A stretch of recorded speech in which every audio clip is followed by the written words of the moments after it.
Este es el sueño del futuro. Así que en los próximos años, sueños como este y muchos más se harán realidad.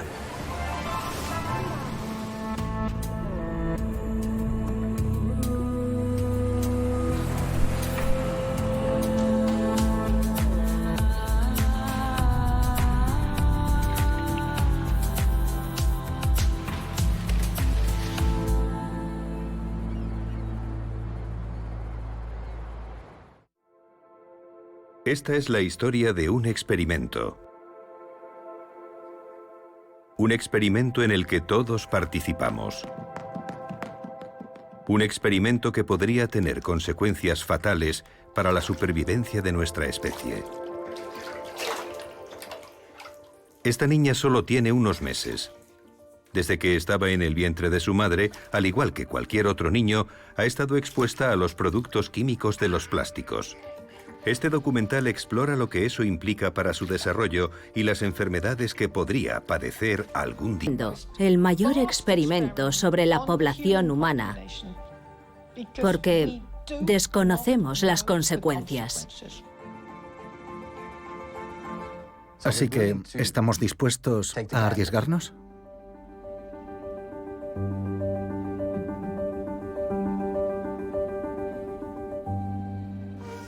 Desde que el plástico empezó a formar parte de nuestras vidas, se ha producido un aumento inexplicable en el número de enfermedades y trastornos. Hay más mujeres que tienen cáncer de mama y muchas parejas tienen dificultades para concebir, y la cantidad de personas con trastornos de déficit de atención está aumentando. El TDAH es un trastorno del desarrollo que afecta a toda tu vida. Eso era algo que los demás no entendían. Creían que yo era una vaga, alguien incapaz de esforzarse, pero sencillamente no podía. ¿Por qué nosotros no podemos tener hijos? ¿Por qué la naturaleza decidió eso para nosotros? En ocasiones no puedo evitar pensar, ¿estoy haciendo algo mal? ¿Hice algo mal en el pasado?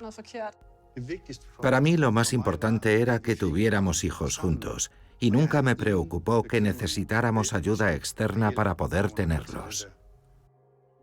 Siempre me preocupé mucho por cuidar mi salud y estar en forma, sobre todo porque tuve hijos un poco tarde en la vida. Y pensaba que tenía que vivir hasta los 100, porque ellos iban a necesitar una madre muchos años, una mamá activa, claro. ¿Por qué nací así? Probablemente nunca lo sabré. Quizás ellos solo hayan tenido mala suerte y fueran víctimas de las circunstancias, o tal vez en realidad exista alguna conexión entre todos.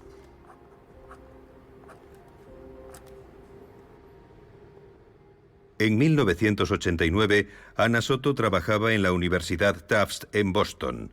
Anna llevaba años estudiando los efectos del estrógeno, la hormona sexual femenina, sobre las células cancerosas. Me interesa conocer cómo se genera el cáncer.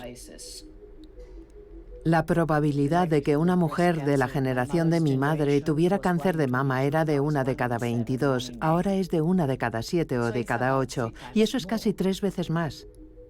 La gente me preguntaba por qué. En uno de sus experimentos sucedió algo inesperado que Anna Soto y sus colegas no podían explicar.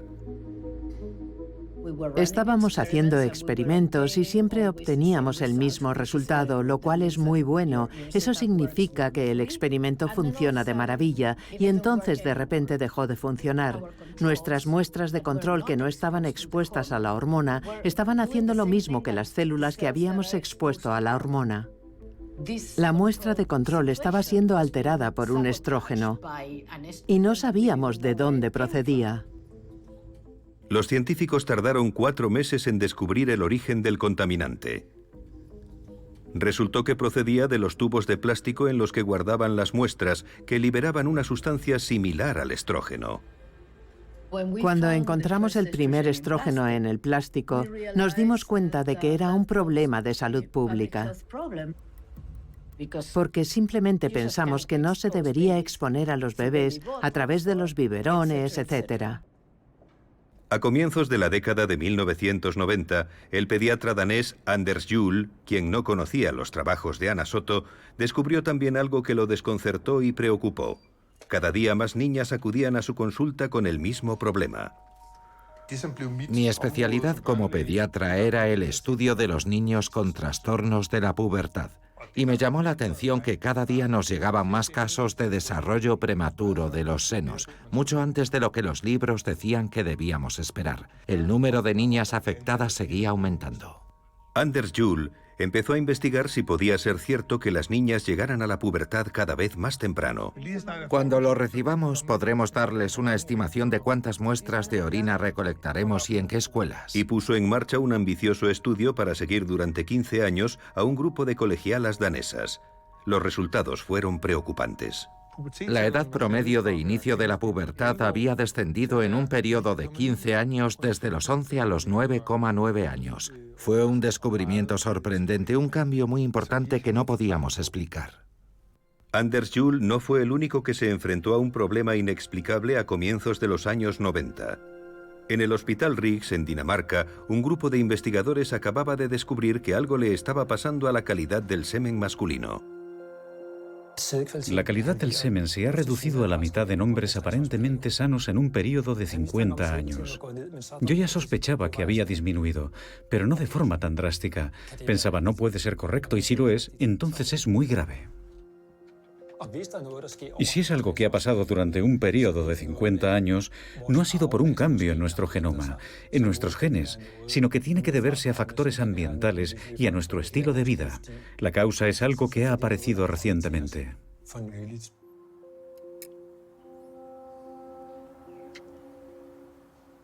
Niels Jorgensen y sus colegas empezaron a estudiar el alcance del deterioro de la calidad del semen. Para hacerlo, llevaron a cabo 2 grandes estudios de población. En el primer estudio, descubrimos que el recuento de espermatozoides era considerablemente más bajo de lo que habríamos esperado. Así que repetimos el estudio y obtuvimos exactamente el mismo resultado. Llegamos a la conclusión de que nos enfrentábamos a un problema grave. Hay hombres que tienen semen de buena calidad, pero cuando la calidad del semen del grupo es muy baja, algunos tendrán un problema de fertilidad cuando quieran ser padres.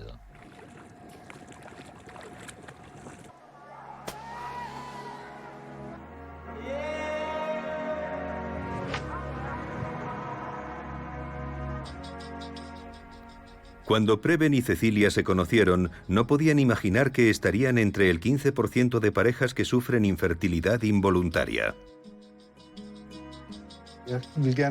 Yo buscaba una pareja que compartiera mis valores. Y conocí a una chica a la que le preocupaban cosas como la falta de tolerancia.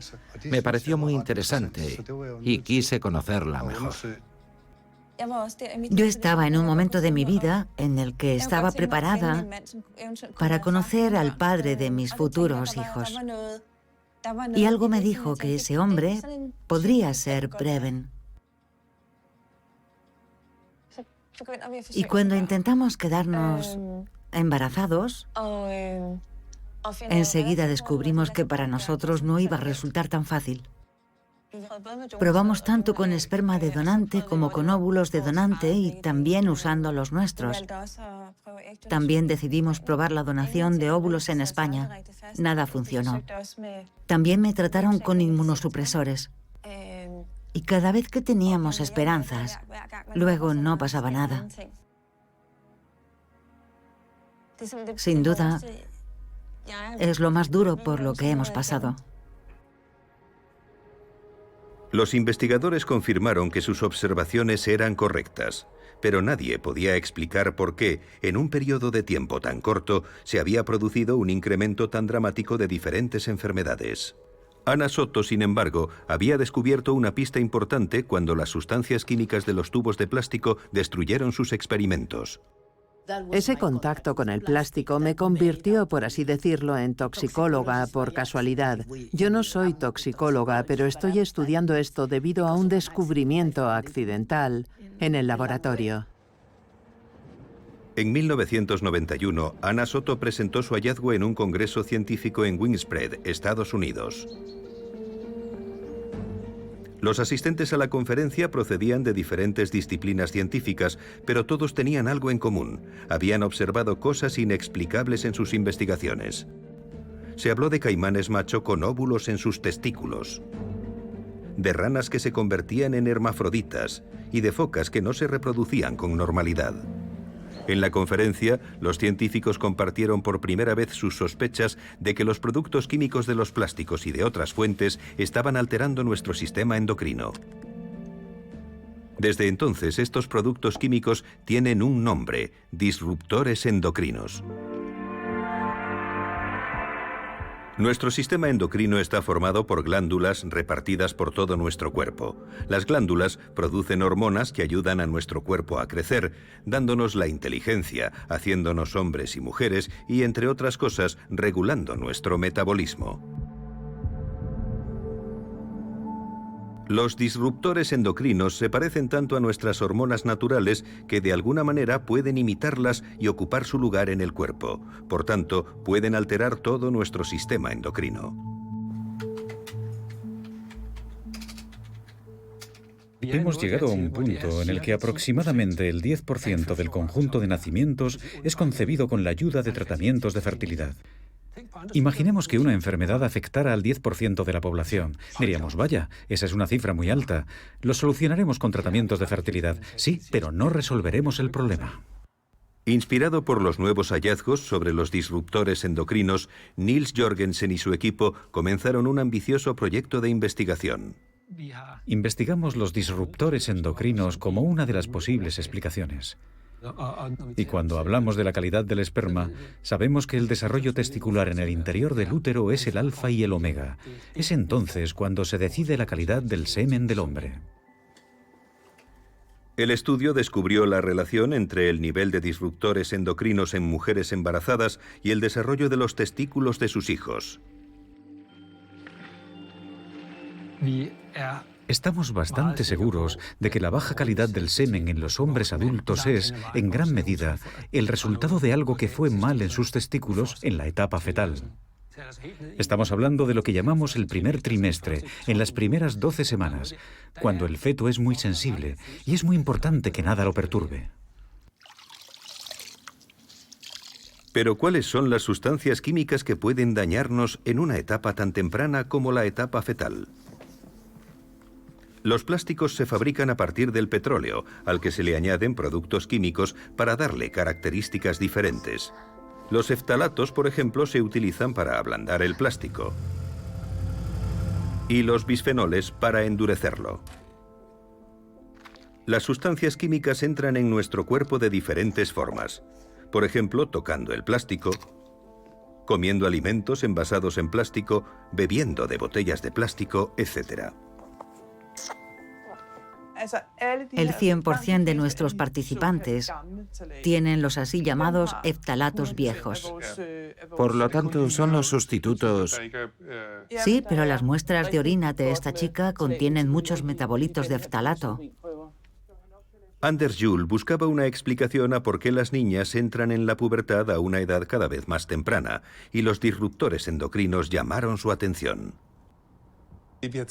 Hemos analizado todos los disruptores endocrinos que hemos detectado en las 1000 niñas que participan en el estudio. El 25% entre las que más eftalatos tenían en su orina tuvieron un desarrollo mamario más temprano que aquellas que tenían menos eftalatos.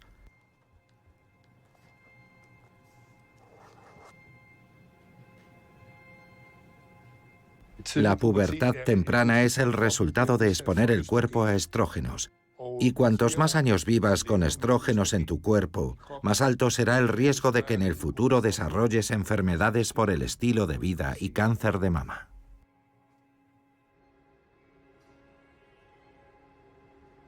Ana Soto también regresó al laboratorio para investigar qué relación tenían los disruptores endocrinos con la aparición del cáncer de mama. Decidimos investigar eso, así que expusimos a animales al bisfenol A. Los exponíamos cuando estaban en el útero y observamos que las hembras tenían una mayor probabilidad de desarrollar cáncer de mama. Lo que sucede es que la mama se forma durante el desarrollo fetal. Algunas partes se desarrollan un poco fuera de sincronía, de forma que las cosas que tendrían que pasar al mismo tiempo, una sucede antes y otra se retrasa. Y creas una situación en la que todo está un poco desequilibrado. Y luego aparece esa propensión al cáncer. Así es un poco complicado, ¿no? Prueba tú.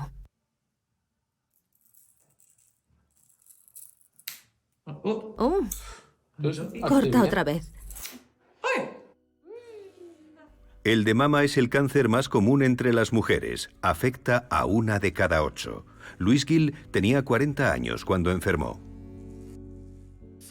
Hace 6 meses, yo era una profesora muy ocupada y entregada, que solo tenía tiempo para preparar los últimos detalles para el campamento escolar.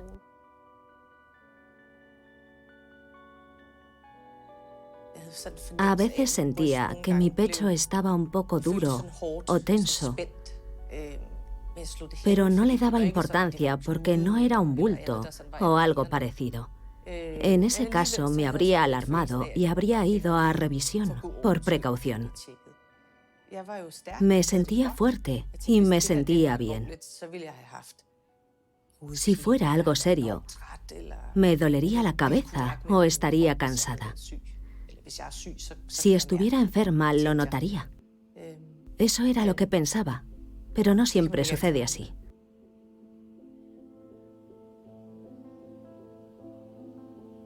Desde el primer momento decidimos que debíamos hablarlo. Así que nos sentamos a la mesa y les dije que tenía una enfermedad en el pecho que se llamaba cáncer de mama y que era un fastidio. Pero que afortunadamente habíamos encontrado a un médico que tenía una supermedicina llamada quimio y que era una medicina tan buena que hacía que volvieras a ponerte bien, pero también que la medicina era tan fuerte que hacía que se te cayera el pelo. Y luego les dije a los niños que podíamos jugar a los peluqueros. ¿Os gustaría? ¿De verdad?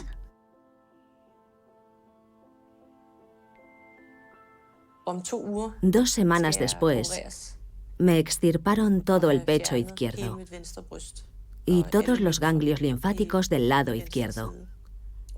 Y después empecé con la radio y la terapia antihormonal. Y por último, la rehabilitación.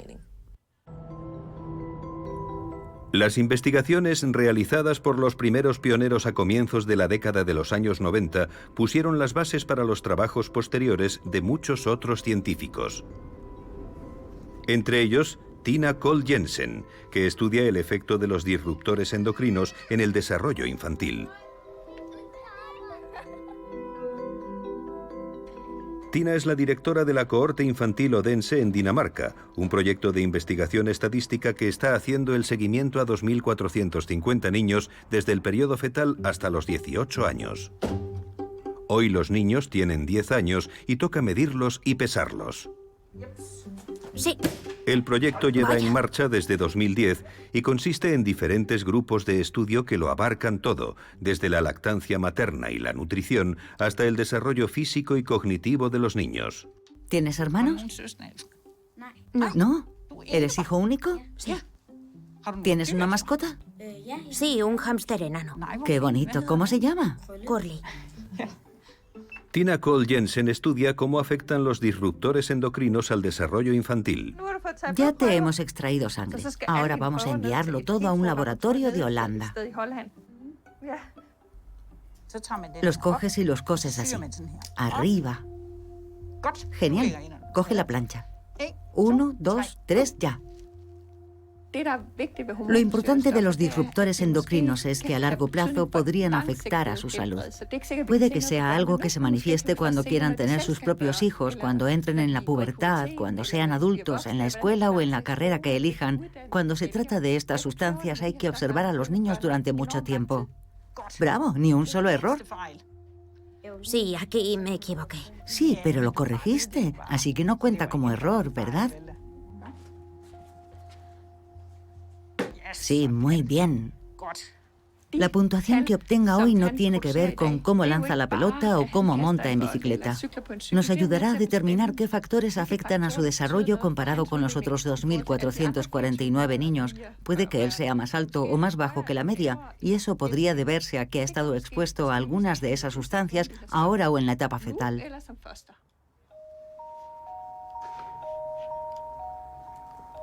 Hemos observado algunos efectos en el cerebro de los niños, es decir, en su inteligencia. El cerebro es un órgano enorme con muchos receptores hormonales, por lo que es probable que estos disruptores afecten negativamente a su desarrollo. El estudio ha demostrado que los disruptores endocrinos afectan al desarrollo del lenguaje en los niños de 2 años. Los niños cuyas madres estuvieron expuestas durante el embarazo a disruptores endocrinos conocían menos palabras que los niños cuyas madres habían estado expuestas a concentraciones más bajas. En el peor de los casos, si afectara a la inteligencia de tal manera que los niños como grupo fueran menos inteligentes, eso sería terrible. Si el cociente intelectual de la población cayera solo 2 puntos, habría más personas estúpidas y menos personas muy inteligentes. Y queremos que haya más personas muy inteligentes, porque son sus nuevas ideas las que nos ayudarán a avanzar. También estamos investigando la relación entre el TDAH y estos disruptores, y existen evidencias de que algunos niños que han estado expuestos a estos disruptores tienen propensión al autismo y a tener síntomas similares al TDAH.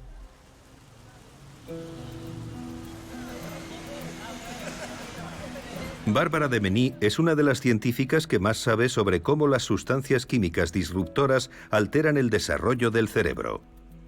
¿De qué tipo de productos químicos hablamos y cómo estamos expuestos a ellos? ¿Están en nuestra comida, en nuestra ropa, en el aire que respiramos? Lo ha dicho usted todo. Bárbara de Mení es una investigadora de renombre internacional y autora de más de 200 publicaciones científicas. También es una experta en la función tiroidea. La glándula tiroides es necesaria para que se forme el cerebro.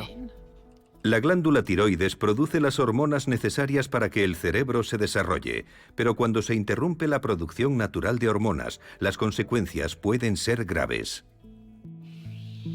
El problema es que al principio del embarazo, la tiroides fetal no produce su propia hormona tiroidea. Por eso depende de la hormona tiroidea de la madre.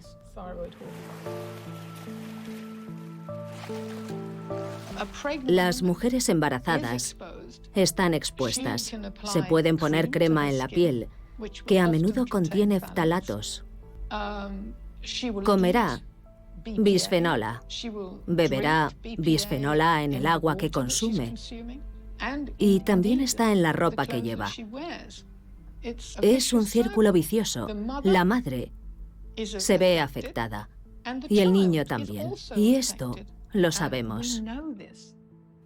Bárbara de Mení ahora investiga si los efectos de los disruptores endocrinos en la glándula tiroides podrían también tener alguna relación con los trastornos del desarrollo infantil. Lamentablemente, estamos viendo un aumento importante del autismo, un incremento masivo del TDAH. Y yo creo, y muchos de mis colegas también lo creen, que la interferencia en la hormona tiroidea es la causa principal de estas enfermedades del neurodesarrollo. Oh, no, espera. Caroline vive en Dinamarca, tiene 29 años y es madre de 2 hijos. Ella es una de las muchas personas que viven con un trastorno por déficit de atención. Tengo TDAH. Ya ves. Quien encuentre las llaves de mamá tiene un regalo.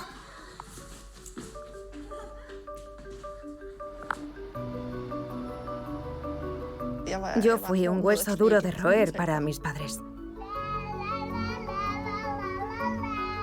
Yo era difícil de manejar, hiperactiva. A mamá ahora le gustaría dormir. Tienes millones de ideas todo el tiempo. Es todo un revoltijo constante de cosas. Un poco como si estuvieras en un sueño.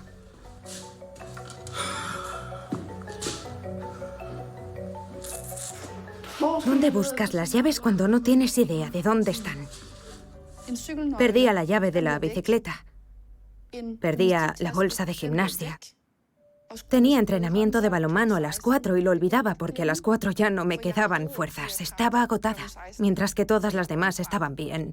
Entonces, ¿qué diablos me pasaba? Así que me regañaban constantemente. ¿Por qué pierdes las llaves o la bicicleta? ¿Por qué no puedes aparecer para los partidos y todas las demás entrenan 3 veces a la semana? ¿Por qué tú no?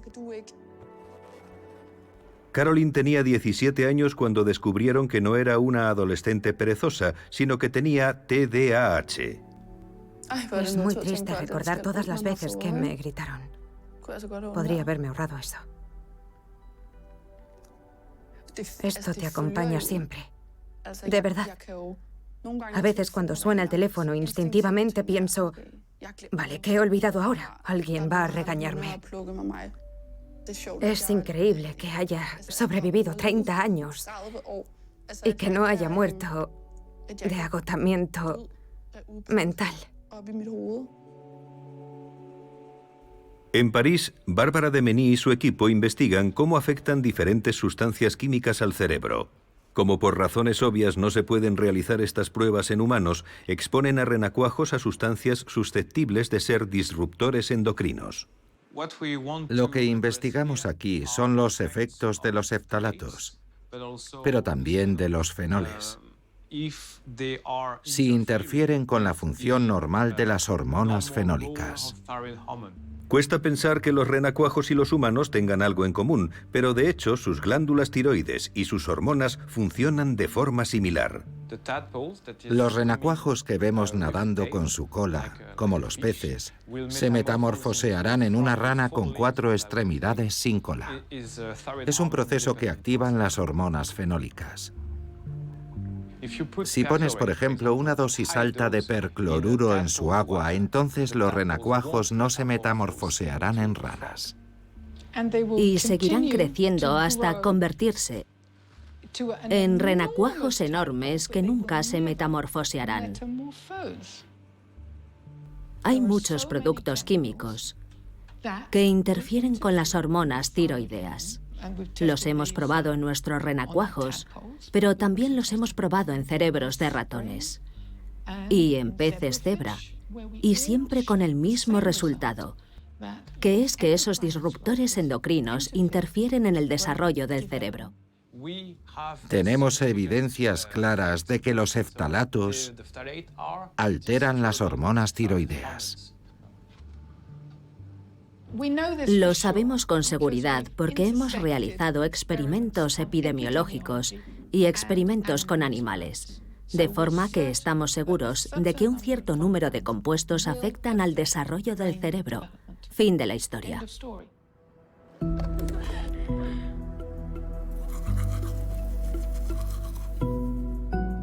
Los productos químicos de los plásticos potencialmente pueden afectar a nuestra capacidad para tener hijos, pueden hacernos menos inteligentes y pueden provocar cáncer. Pero ¿podrían también alterar nuestras hormonas hasta el punto de cambiar nuestro sexo? Terje Svingen ha estudiado este fenómeno durante muchos años.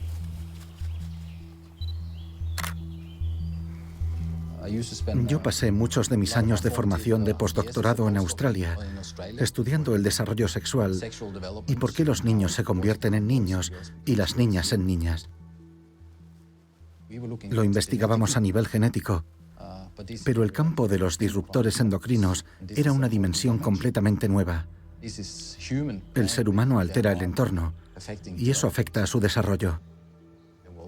¿Y qué puede haber más importante que nuestro género y nuestra capacidad para reproducirnos? Eso es lo que nos convierte en especie, lo que nos define como humanos. En la Universidad Técnica de Dinamarca, un grupo de investigación internacional elabora un mapa de los efectos de los disruptores endocrinos. Hablando de las directrices del ensayo y del bisfenol, ¿cómo podemos avanzar más y cómo...? Terje Svingen dirige un grupo de investigación que experimenta con ratas para conocer cómo afectan los disruptores endocrinos a la producción de testosterona, la hormona sexual masculina. La testosterona es responsable de la función sexual, es lo que activa los rasgos masculinos y también tu sexualidad, tu libido y demás. Y lo que hace que los niños sean niños, especialmente durante el desarrollo del feto. En las primeras fases del desarrollo, las niñas y los niños parecen prácticamente iguales. No puedes ver ninguna diferencia. Luego, unas semanas más tarde, en los humanos, los fetos varones desarrollan testículos y los fetos hembras ovarios. Y los testículos comienzan a producir testosterona. Terje Svingen utiliza ratas en sus investigaciones para observar el efecto de los disruptores endocrinos sobre la testosterona, estudiando el desarrollo del esperma de las ratas. Ahora estoy observando un testículo de rata. Este tiene un aspecto normal. Y este ha estado expuesto a disruptores endocrinos químicos. Son ratas, pero si observamos un efecto importante en las ratas, podemos suponer que el efecto en los humanos será aún más perjudicial, porque el punto de partida es mucho peor. Si eliminas toda la testosterona, lo que al nacer habría sido un niño dejaría de ser un niño, se parecería más a una niña. Y cuando alteras el sistema endocrino o el sistema de glándulas, tendrás problemas graves.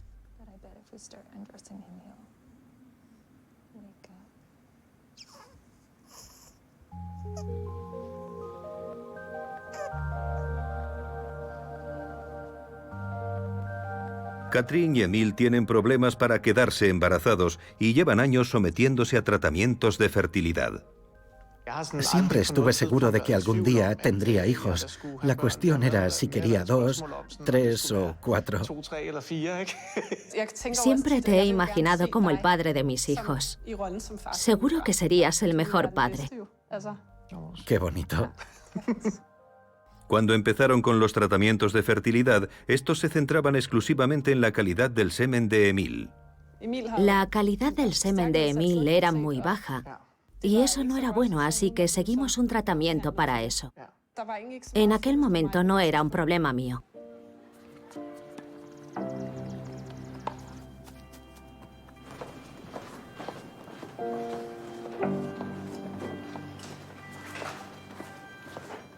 Las niñas nacen con un número de óvulos finito y esos serán los óvulos que tendrán el resto de su vida.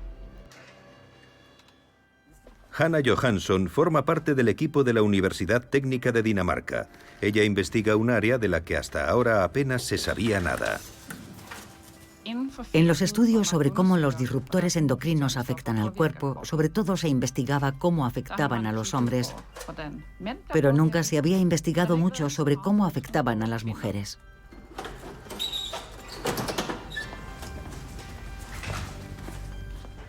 En este proyecto, investigo cómo afecta al sistema reproductor femenino una combinación de sustancias químicas a las que estamos expuestas en nuestra vida cotidiana. Pero no se puede experimentar con personas, no sería ético tratar a mujeres con sustancias químicas para ver cómo les afecta. Por eso usamos ratas como modelo. Durante la gestación y mientras amamantan a sus crías, les damos a las madres una mezcla de productos químicos. Después, examinamos a las crías. Uno podría preguntarse, ¿las ratas y los humanos son idénticos? De muchas formas lo son, pero hay muchas cosas en las que no. Pero cuando sabes cuáles son las diferencias y las similitudes, puedes adecuar tus hallazgos a ellas y sacar conclusiones válidas.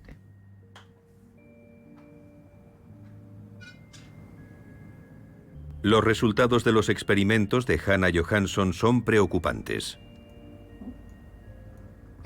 Estas son imágenes de los ovarios de 2 ratas. El de la izquierda es el de una rata a la que no se le administró ninguna sustancia química y el de la derecha es de una a la que se le puso un disruptor del sistema endocrino. Luego contamos los óvulos que quedan en sus ovarios y descubrimos que a algunas de las ratas a las que les dimos esos productos químicos les quedaban menos óvulos en sus ovarios. Y eso es preocupante cuando sabes que esa reserva debería durarles el resto de sus vidas.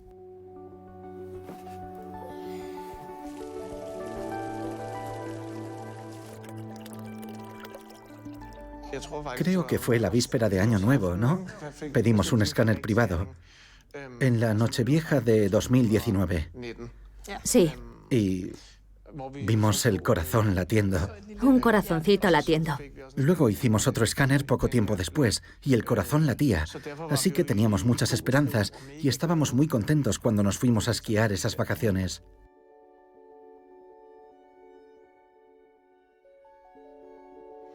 Comenzamos a hacernos a la idea de que por fin teníamos lo que habíamos deseado tanto tiempo, pero entonces... Sí, ya habíamos empezado a apuntar nombres que nos gustaban, ¿verdad? Y todas esas cosas. Y nos estábamos preparando para eso. Dios mío, es fantástico. Agosto es un buen momento para tener un bebé. Al final del verano todavía podemos dar largos paseos con el cochecito. Solo pensábamos en el futuro. Parecía que todo iba a salir bien. En nuestras vidas diarias estamos expuestos constantemente a muchos disruptores endocrinos diferentes, pero una cosa son los efectos de una sola sustancia química y otra muy diferente es cómo puede afectarnos un cóctel de sustancias químicas. En la Universidad Técnica de Dinamarca se estudian las combinaciones de las sustancias más prevalentes. Este es uno de los estudios en los que hemos usado un cóctel químico. Estos son los resultados de un cóctel de estrógenos y de uno de antiandrógenos. Una de las investigadoras con más años de experiencia es Sofie Christiansen. Realizamos experimentos con ratas preñadas y usamos 13 productos químicos. Había algunos ablandadores de plástico, algunos bisfenoles, algunos pesticidas, todos diferentes agentes químicos, y en dosis muy bajas no tienen necesariamente efectos dañinos. Observamos que una sola sustancia en cantidades muy bajas no tenía ningún efecto en particular, pero lo que nos alertó fue que cuando las combinamos todas, observamos una alteración hormonal severa en muchas de las crías. Se demostró que el cóctel había alterado su desarrollo sexual normal. Los machos empezaron a parecerse a las hembras.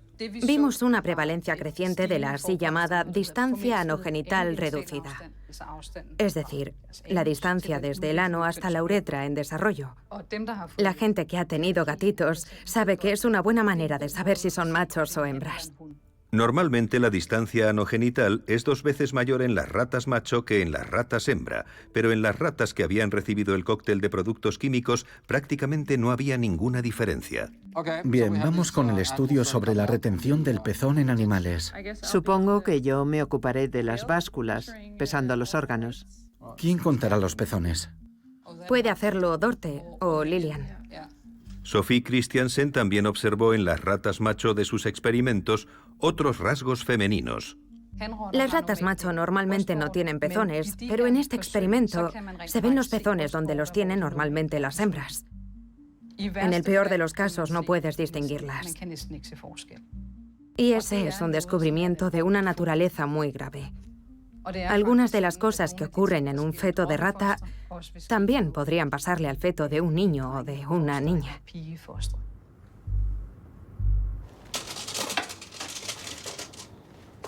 Hay 50 phtalatos, que son sustancias perfluoradas, y también están los pesticidas, que se usan para controlar las plagas en los cultivos, y esos son solo algunos. Está el bisfenol A y luego todos los que no conocemos.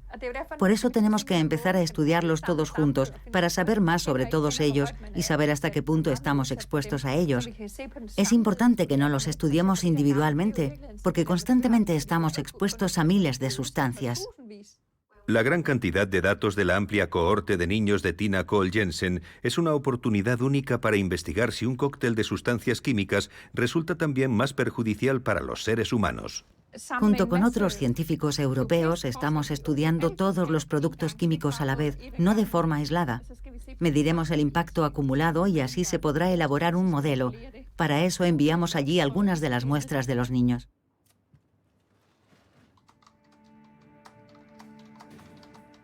Resulta preocupante y sorprendente saber la cantidad de diferentes sustancias químicas a las que estamos expuestos. Nosotros hemos probado la relación entre uno de esos productos y el desarrollo de los senos en la pubertad. Pero ¿cuáles son las consecuencias de tener miles de sustancias químicas en nuestros cuerpos al mismo tiempo?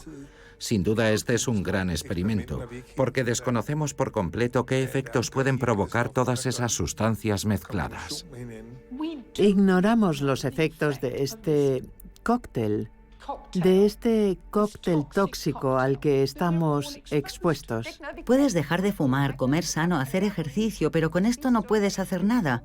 Afecta a nuestros hijos y nietos y no podemos hacer nada. Si se pasa de un 2% de la población con problemas de fertilidad a un 10% con esos problemas y luego a un 20%, entonces la sociedad tiene un problema.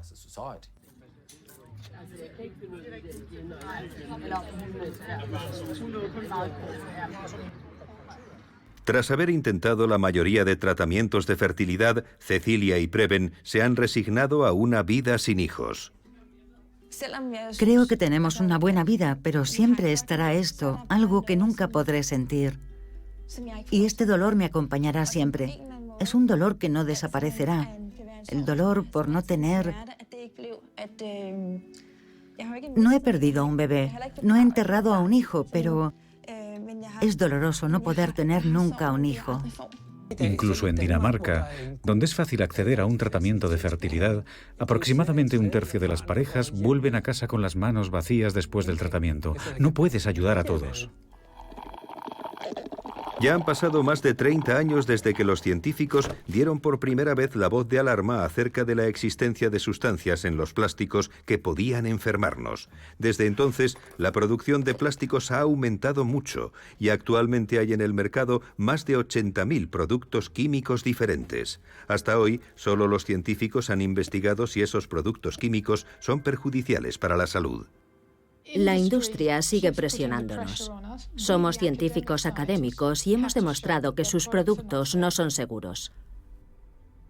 Los productos químicos están considerados absolutamente inocuos hasta que se demuestre lo contrario. Y eso es mucho trabajo. Tienes que encontrarlos, demostrar sus efectos una y otra vez y... ¿Sabes? Eso es muchísimo trabajo, todo para demostrar que un montón de productos químicos tienen actividad hormonal. Vamos a tener que matar a todas las ratas de laboratorio del mundo. No lo sé, realmente no tiene ningún sentido. Nos gustaría tener pruebas definitivas de que los disruptores endocrinos tienen efectos negativos. Los científicos han llevado a cabo miles de experimentos con animales y amplios estudios de población que demuestran los efectos nocivos de los disruptores endocrinos, pero se les critica por no haberlo demostrado en seres humanos. Para poder demostrarlo en seres humanos, necesitamos hombres y mujeres que hayan crecido sin haber estado expuestos a disruptores endocrinos, que tengan hijos que tampoco hayan estado expuestos a ellos, y esos niños deberían crecer completamente aislados de los disruptores endocrinos y tener hijos a su vez. Eso no existe, y por lo tanto es imposible. Probar productos químicos en seres humanos se consideraría extremadamente poco ético. Y sin embargo, ese es el experimento del que hoy todos estamos siendo testigos. Los científicos y la industria del plástico a menudo se encuentran en los extremos opuestos del debate sobre los efectos nocivos de los disruptores endocrinos. Cuando los científicos alertan sobre los peligros de un producto químico, suelen recibir críticas muy duras. Cada vez que publico un artículo aparecen comentarios diciendo que podría deberse a otros factores, a la edad de los niños, etc. Y cuando indagas, la mayoría de las veces son comentarios de gente que trabaja para la industria química. Gran parte de mi investigación solo es una pequeña pieza del rompecabezas. Y según mi experiencia, ellos aíslan esa pequeña pieza y ridiculizan el descubrimiento para que parezca que no tiene importancia. Nuestros resultados deberían poder defenderse por sí solos. Si flaquean ante las críticas, entonces no sirven. La crítica es buena, aunque algunos van demasiado lejos y se concentran en el escenario menos probable.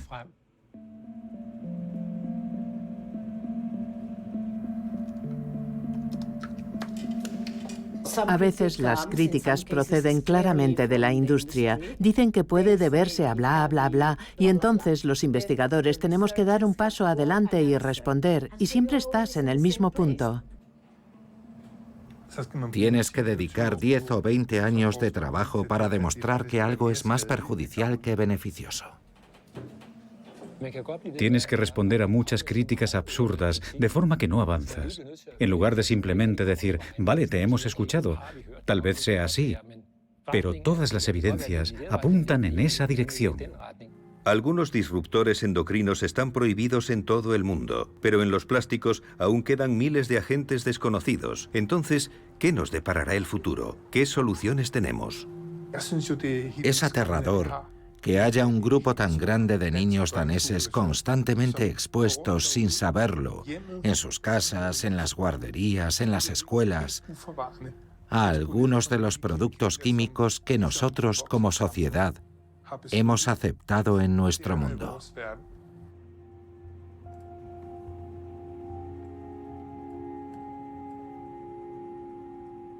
Estamos hablando de millones de toneladas de productos químicos que cada año acaban en el medio ambiente. Así que no es fácil resolver la situación, pero podemos mejorarla, no empeorándola aún más.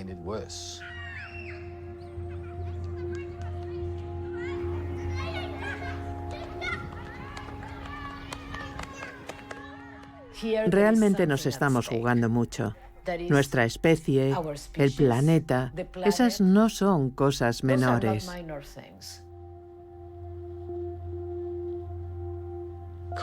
La correlación no implica causalidad, pero podemos juntarlo todo y decir, sí, deberíamos aplicar el principio de precaución.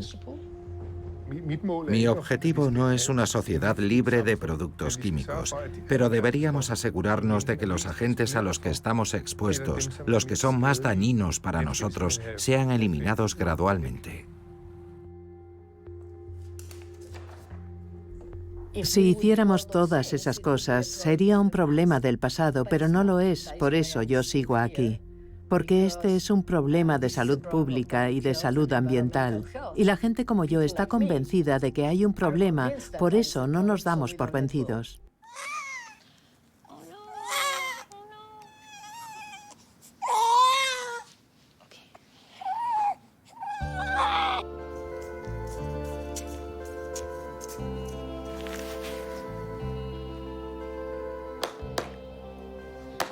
No sabemos si los disruptores endocrinos son la causa de que Catherine y Emile, Cecilia y Preben, y Luis y Caroline padezcan enfermedades.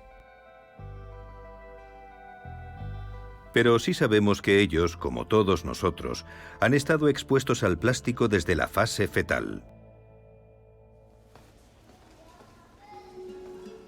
El trabajo de los científicos está lejos de haber terminado. Actualmente, Niels Jorgensen dirige el proyecto de investigación de fertilidad más ambicioso de la historia, diseñado para explicar por qué el semen de tantos hombres es de tan baja calidad. Bárbara de Mení publicará próximamente un nuevo libro sobre la relación entre los disruptores endocrinos, el cambio climático y la pérdida de biodiversidad.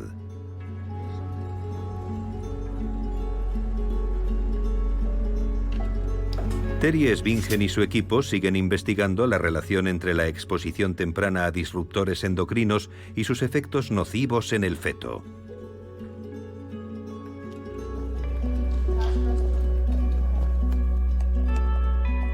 Anders Juhl trabaja en un nuevo e importante estudio para comprobar si las niñas danesas entran en la pubertad a una edad cada vez más temprana. Ana Soto participa en un gran proyecto financiado con fondos europeos para mejorar los métodos de identificación de los disruptores endocrinos perjudiciales para la fertilidad femenina. Tina Cole continúa su trabajo en el gran proyecto europeo que investiga los efectos de la acumulación de los diferentes disruptores endocrinos. Todos estamos expuestos a disruptores endocrinos y no podemos evitarlo. Se pueden medir en todos nosotros. Y los que más me preocupan son las mujeres embarazadas y los niños. Son muy vulnerables y podrían no tolerar esas sustancias. Mi hijo ya ha estado expuesto a ellas y si le afectaron cuando era un feto, ya es demasiado tarde para hacer algo al respecto. Te preocupas demasiado, puede que porque soy tu único hijo. Sí, puede ser. Ya sé que soy lo más importante en tu vida. Sí, me preocupa que si es así, la calidad de tu semen, tu fertilidad y toda tu vida ya estén marcadas por lo que yo hice. Así que si enfermas será culpa mía. Eso lo convierte en mi problema, ¿no? Pero entonces nadie lo sabía. Cuando se inventó el plástico, todos pensaban que era lo mejor y que era algo súper inteligente. Y lo era. Pero ahora hemos descubierto que es lo peor.